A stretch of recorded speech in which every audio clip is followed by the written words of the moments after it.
সাদকার নির্দেশ দিল নিজ খাদেমকে, বাড়ির মালিক। ওয়ালাম ইউনাওয়েল বেনাফসিহি, নিজে হাতে দান সাদকা করলো না, এটা কি শরীয়তে বৈধ? এই মাসলা প্রমাণ করছে। কারণ প্রত্যেকটি বিষয়ে জায়েজ না না জায়েজ আমাদেরকে দলিলের ভিত্তিতে জানতে হবে, তাই না?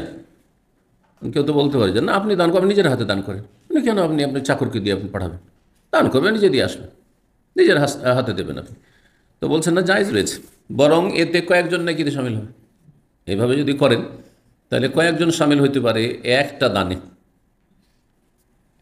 এই মর্মে একটি হাদিস বিনা সনদে নিয়ে এসছেন, আর সামনে সনদ সহ আসছে হাদিসটি। 1438 নম্বর হাদিস। হাদিস এই কিতাবে আসছে অধ্যায় নম্বর 24, আমরা এখন 17তে আছি। আর হাদিস নম্বর হচ্ছে 1438, আমরা এখন 1425 আছি। তার মানে আজকে সেখানে না পৌঁছলে আগামী কালকে দার্সে পৌঁছলাম ইনশাআল্লাহ। হাদিসটির একটা অংশ শেষখানে রয়েছে, যেই ব্যক্তি নিজে দান করলো কিন্তু সরাসরি দিল না, অন্য কারোর মাধ্যমে পৌঁছে দিল, তো কয়েকজন সেই দানে সামিল। তার একজন যিনি এই সম্পদের মালিক, টাকাটার মালিক, আর একজন যিনি নির্দেশ দিলেন, আর একজন যিনি পৌঁছে আসলেন। কয়জন হইল? একজন হয়ে গেল। বলছেন আবু মুসা আশআরী রাদিয়াল্লাহু তাআলা আনহু নবী সাল্লাল্লাহু আলাইহি ওয়াসাল্লাম থেকে হাদিসটি বর্ণনা করে, হুয়া আহাদুল মুতাসাদ্দিকিন, সেও একজন দানকারী হিসাবে গণ্য। হাদিসের সামনে যে হাদিস, আল খাজিনুল মুসলিমুল আমিন, একজন মুসলিম বিশ্বস্ত খাজিন, মানে হচ্ছে খাজাঞ্চি। খাজাঞ্চি শব্দটি আজকাল লোকেরা বুঝবেন না, তাই না? না বুঝেন?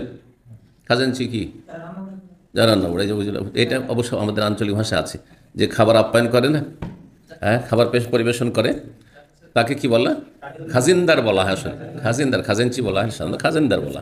খাজাঞ্চি, খাজানা মানে হচ্ছে ধনভাণ্ডার, খাজানা ধনভাণ্ডার। আর খাজানা যদি কেউ দায়িত্বশীল হয় তাহলে তাকে কি বলা হয়? খাজাঞ্চি বলা হয়। মাশাআল্লাহ, বুঝেছেন? দাড়ির সাদার একটা মূল্য আছে তাহলে আমাদের। আজকাল বড় বড় কোম্পানি যার মালিক ধার্মিক, তাদের একজন ধর্মীয় উপদেষ্টা আছে, তাদের ধর্মীয় উপদেষ্টা আছে। আবার বেদাতি হলে বেদাতি মোল্লাকে রেখেছে উপদেষ্টা, কিন্তু এটাও জানিয়ে বাংলাদেশে বহু বেদাতি মোল্লা বড় বড় কোম্পানির ধর্মীয় উপদেষ্টা আছে। আর আমি বিভিন্ন দেশে জানি যে ধর্মীয় উপদেষ্টা আছে, সৌদি আরবে আছে, তারপরে আপনার দুবাই আছে, ধর্মীয় উপদেষ্টা আছে। আমাদের পরিচিত অনেকে ধর্মীয় উপদেষ্টা আছে বেশ কিছু কোম্পানিতে। তো তারা সহিহ আকীদার, তো ওইভাবে কাজ করে তারা, মাশাআল্লাহ।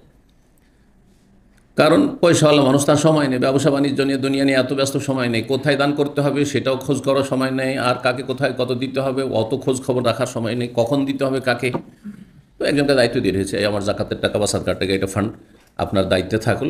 আপনি যারা আসবে তাদের বড় অ্যামাউন্টের ব্যাপার হইলে জানাইতে হবে, আর না হলে আপনি যাদের অর্ডার করা আছে এই প্রতিষ্ঠানে এগুলোতে এত টাকা করে দিবেন বাৎসরিক, হ্যাঁ দিয়ে যাচ্ছেও। কিন্তু একে বলা হয় কি? খাজাঞ্চি। জি, বাংলা অনুবাদক এভাবে অনুবাদ করেছেন, খাজাঞ্চির অনুবাদ করেছেন। জি, খাজেন, জি, যিনি ধনভাণ্ডার, ধন সম্পদের দায়িত্বশীল। জি, আল মুসলিম, মুসলিম সে আল্লাহকে ভয় করবে মুসলিম সত্যি হলে। আল আমিন, কিন্তু শুধু নামে মুসলিম না, বিশ্বস্ত। আল্লাযী ইউনফিযু বা ইউনাফফিযু আইয়ুতিয়া মা উমিরা বিহি, যা নির্দেশ দেওয়া হলো এতটা দিও, ততটা, বেশিও না কম না। কারণ অনেক যে আপনি জাকাত সাদকা দান করতে দেবেন, বললেন যে এত দিও, অত পার্সেন্টে থাকবে। এই তোমাকে আমি কিন্তু 1 লাখ টাকা আদায় করে দিলাম মালিক বসের কাছ থেকে, এতে আমার কিন্তু 10% বা 20% থাকবে। আচ্ছা, নেই? জি, নাও, এ আমিন বিশ্বস্ত নয়, আর যা নির্দেশ দেওয়া হয়েছে সেভাবে করল না সে। কামেলান, পূর্ণ মাত্রায়, জাদিদ মুআফফারান, পুরোপুরি দিল, তাইয়্যিবান বিনাফসিহি, স্বতঃস্ফূর্তভাবে যদি হয় দেয়, ফায়াদফাউ ইলাল্লাযী উমিরা লাহু, যাকে দেওয়া নির্দেশ তাকে দিল। এই না যে না, যাকে মালিক সাহেব দিতে বলে, পয়সার মালিক দিতে বলেছেন, সে আমার মনোপুত না, তাকে আমি পছন্দ করি না, সুতরাং তাকে দেবো না, আর কাউকে দিয়ে দেবো। আজকাল অনেকে করেছেন, টাকা কালেকশন করে নিছেন, আর বলছেন যে অমুক জায়গায় আমি মসজিদে মাদ্রাসা দিতে চেয়েছিলাম, কিন্তু ওইখানে তো এদের সাথে আমার মিল মহব্বত হচ্ছে না, না এখানে দেবো না, তাহলে এটা আমি দান সাদকা করে দিই আমার আত্মীয় স্বজনকে। এই অধিকার আপনার নেই, হারাম, এটা জায়েজ না। কেন? এটা আপনার যেখানে দেওয়ার জন্য দিয়েছে, আর না হলে তাদের যদি না দিতে পারেন সেখানে দেওয়ার মতো ক্ষেত্র, সেখানে তাহলে আবার পুনরায় তাদের কাছে আসতে হয়, বলতে হয় ভাই আপনাদের টাকা নিয়েছিলাম অমুক মাদ্রাসায় দেওয়ার জন্য, মসজিদ দেওয়ার জন্য, বা এই কাজটি করার জন্য, কিন্তু সেটা হয়নি, বা সেই কাজটি অলরেডি কমপ্লিট হয়ে গেছে, অনেকে অসুস্থ থাকে, শরীর সুস্থ হয়ে গেছে, সুতরাং আপনাদের আমানতটি কি অন্য কোথাও লাগাতে পারবো? কোন জায়গায় লাগালে ভালো হয়? যেটা বলবেন সেটা করবেন, কারণ আপনি পয়সার মালিক না, আপনি শুধু খাজেন।